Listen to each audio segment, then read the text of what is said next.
మన దేశం ఎంత అభివృద్ధి చెందినా మహిళలపై జరుగుతున్న అఘాయిత్యాలు మాత్రం తగ్గడం లేదు.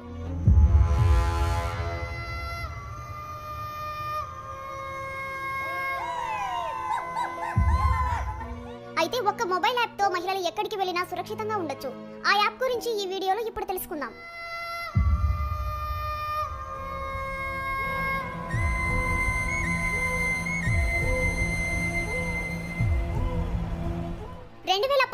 మహిళా హక్కుల కార్యకర్త కల్పన విశ్వనాథ్, ఆశీస్ బసు సంయుక్తంగా మై సేఫ్టీ పిన్ యాప్ అనే యాప్ ను రూపొందించారు. ఈ యాప్ గూగుల్ ప్లే స్టోర్ మరియు యాప్ స్టోర్ లో అందుబాటులో ఉంది. ఈ యాప్ ను ఇన్స్టాల్ చేసుకున్న తర్వాత పేరు, ఫోన్ నెంబర్ ఎంటర్ చేయాలి. ఇప్పుడు మొబైల్ నంబర్ కి ఓటీపీ వస్తుంది. దాన్ని ఎంటర్ చేసి వెరిఫికేషన్ పూర్తి చేసి లాగిన్ అవ్వాలి. ఆ సమయంలోనే మీకు ఎల్లప్పుడూ అందుబాటులో ఉండి మిమ్మల్ని రక్షించగలిగే 5 వ్యక్తుల ఫోన్ నంబర్లను ఎంటర్ చేయాలి. ఇక రాత్రిళ్ళు ఒంటరిగా ప్రయాణించినప్పుడు ఏ ప్రదేశమైనా సేఫ్ అనిపించకపోయినా, లొకేషన్ తెలియకపోయినా, తప్పిపోయినా ఈ యాప్ ను ఓపెన్ చేయాలి.